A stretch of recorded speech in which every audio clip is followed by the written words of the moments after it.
हमारी वीडियो का सबसे खास और स्पेशल पॉइंट जो है वो हम डिस्क्लोज करते हैं अब। आपको पता है डिजिटल करेंसी आने के बाद सबसे ज़्यादा फ़ायदा किस चीज़ का होगा?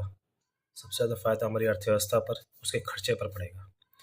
खर्चे से ये होगा कि आप ये लगाइए डिजिटल करेंसी आने के बाद, उसके पॉपुलर हो जाने के बाद, एक लेवल के बाद जब वो पॉपुलर हो जाएगी और मैक्सिमम लोग उसका यूटिलाइज़ करेंगे, तो हमारा जो पेपर नोट प्रिंटिंग का जो खर्चा है वो बहुत हद तक कम हो जाएगा। आप बिलीव कीजिए कि पेपर नोट प्रिंटिंग पे हर साल कितना खर्चा आता होगा? सोचिए ज़रा। नहीं सोच पा रहे ना आप? मैं बताता हूँ आपको। आरबीआई के मुताबिक पेपर नोट प्रिंटिंग के ऊपर जो खर्चा होता है हर साल, तकरीबन तकरीबन 4,500 करोड़ रुपए का आता है। तो आप सोच लीजिए, ज़रा सोचिए कि डिजिटल करेंसी आने के बाद और पॉपुलर होने के बाद और आगे बढ़ने के बाद हमारे देश के जो बजट है या जीडीपी है या जो भी चीज़ें हैं, उस पर कितना अच्छा प्रभाव पड़ेगा, क्योंकि खर्चा कम हो जाएगा।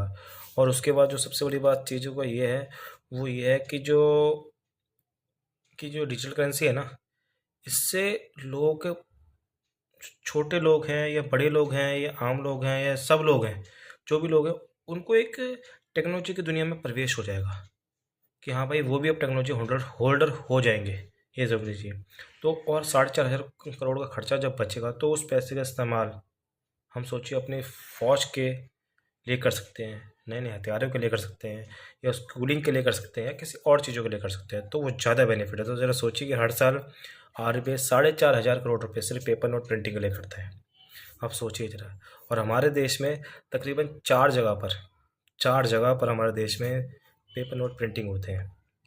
एमपी में होता है, ठीक है, महाराष्ट्र में होता है, पश्चिम बंगाल में होता है, और तमिलनाडु में होता है। अब लगा लीजिए, जो एमपी है, एमपी के देवास में होता है, महाराष्ट्र के नासिक में होता है।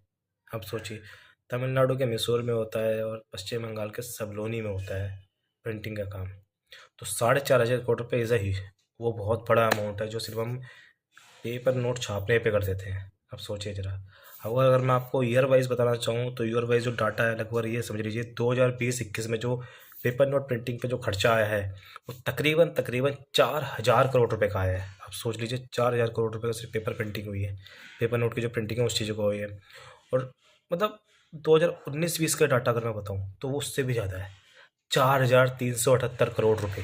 तो जरा सोचिए, 4,378 करोड़ रुपए में से अगर उसका आधा अमाउंट भी बच जाता, सारा नहीं बचेगा चलो कोई नहीं, लेकिन आधा भी बचता है, और उस आधे का अमाउंट को भी हम अगर अपने फौज के इक्विपमेंट के लिए पैसा दे दें, या पढ़ाई के लिए, या मैक्सिमम तो मेरे हिसाब से इसको फौज में ही देना चाहिए, क्योंकि जितना अच्छा हमारा रक्षा बजट होगा, ज़्यादा से ज़्यादा उतना बढ़िया रहेगा।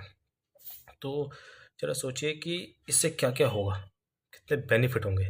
अब पिछले 5 सालों में सबसे ज़्यादा जो खर्चा आया है ना, वो 2016-17 में आया है। तकरीबन तकरीबन 8,000 करोड़ रुपए का पेपर नोट प्रिंटिंग पर खर्चा आया है। अगर मैं एग्जैक्ट अमाउंट की बात करूँ, तो लगभग लगभग अराउंड 7,965 करोड़ रुपए के सिर्फ और सिर्फ नोट प्रिंटिंग का खर्चा था। उसी साल नोटबंदी हुई थी, इसलिए खर्चा ज़्यादा है। लेकिन ज़रा सोचिए, अगर ये डिजिटल करेंसी पहले होती हमारे पास, किया तो हमारा कितना पैसा बच जाता, या फिर जो आगे आएगी, तो अगर ये खर्चा आधा भी हो जाएगा, तो उस आधे अमाउंट का भी हम एक पर्टिकुलर प्लेस पर जाकर एक अच्छे तरीके से उसे यूटिलाइज कर सकते हैं, उसका बचाव कर सकते हैं उन पैसों का। उन पैसों से हम बहुत अच्छी चीज़ें कर सकते हैं देश के लिए। तो जरा सोचिए कि वो पैसा कितने ईजी तरीके से हम यूटिलाइज कर सकते हैं। यार, 4,500 करोड़ रुपए का आप नोट प्रिंट कर देते हो, तो सोचिए ना, डिजिटल करेंसी आने के बाद हमारे देश में कितना फ़ायदा होगा। और हम लोग, अगर सोचिए 4,500 करोड़ का और आधा भी हम बचा रहे हैं, तो बहुत अच्छी बात है। तो इसलिए डिजिटल करेंसी से इसको बहुत ग्रो होगा और बहुत आगे बढ़ेगा, और वैसे भी हमारा जो देश है प्रगति की राह पर है ही, आगे भी आगे बढ़ता जाएगा। तो मैं आगे आपको बताना चाहूँगा कि पर्टिकुलर नोट जो है, जैसे 50, 100, 200, 500, 2,000, इन नोटों पर कितना खर्चा आता है। तो चलिए इस बारे में जानते हैं। आप सपोज कीजिए, 50 रुपये का जो नोट है, उसके 1,000 नोट प्रिंट करने के ऊपर तकरीबन तकरीबन 1,130 रुपये का खर्चा आता है। 1,000 नोट छापेंगे ना 50 रुपये के, तो उस पर 1,130 रुपये खर्चा आएगा। इसी तरीके से अगर हम 100 रुपये के नोट 1,000 छापेंगे, 1,000 नोट 100 रुपये के छापते हैं, तो उस पर तकरीबन तकरीबन 1,770 रुपये का आएगा खर्चा। तो सोचिए ये अमाउंट कितना बड़ा है। ऐसे ही अगर हम 200 का जो नोट है, उसके 1,000 नोट छापते हैं, तो लगभग 2,370 रुपये का खर्चा आएगा। 2,370, सोचिए ज़रा हैं। ऐसे जब 500 का नोट हम छापेंगे, 500 का नोट छापेंगे, 1000 नोट छापेंगे उसके, तो उसके छापने पे खर्चा आएगा तकरीबन देखो 2290, तकरीबन 2300 रुपये का समथिंग हो गया। ये खर्चा भी बहुत बड़ा होता है। ऐसे जब हम 2000 के नोट, 1000 नोट छापेंगे, 2000 रुपये का 1000 नोट छापेंगे, तो उस पर तकरीबन तकरीबन खर्चा आएगा 3540 रुपये। तो सोचिए लगभग 3600 रुपये के आसपास का ये खर्चा है। तो इससे क्या है, डिजिटल करेंसी से ये सारा का सारा खर्च मैनेज होगा। मैंने कहता सारा खर्च खत्म होगा, नहीं, अगर आधा भी हम मैनेज कर लेते हैं तो उस आधा अमाउंट को हम एक पर्टिकुलर प्लेस पर लगाकर उससे हम उस फील्ड में और भी ग्रो कर सकते हैं। तो सोचिए डिजिटल करेंसी आने के बाद हमारे देश को कितना फ़ायदा होगा। तो दोस्तों यही था हमारा स्पेशल पॉइंट डिजिटल करेंसी के रिगार्डिंग। तो बस आपसे रिक्वेस्ट है कि आपको हमारी जो वीडियो है ये अच्छी लगी होगी, तो प्लीज़ इस वीडियो को लाइक कीजिएगा, शेयर कीजिएगा और चैनल को सब्सक्राइब कीजिएगा। आपसे बस रिक्वेस्ट है कि इस वीडियो पे 1000, बस 1000 लाइक आ जाए, बस आपसे रिक्वेस्ट है। और चैनल को जितना हो सकता है शेयर कीजिए, ताकि ज़्यादा से ज़्यादा लोगों के पास जो डिजिटल करेंसी की जो उनकी भ्रांतियाँ बनी बनी है मन में, कुछ लोगों ने कुछ कुछ कुछ मतलब जंगल की आग की तरह भ्रांतियाँ फैल जाती है, तो लोगों के मन में अलग अलग सवाल हैं।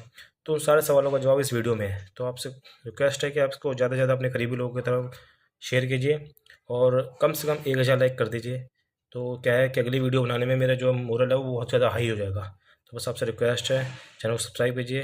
थैंक यू, मिलते हैं अगली वीडियो में। उम्मीद करता हूँ आपको मेरा चैनल और मैं पसंद आया होगा। थैंक यू, धन्यवाद, जय हिंद, जय भारत।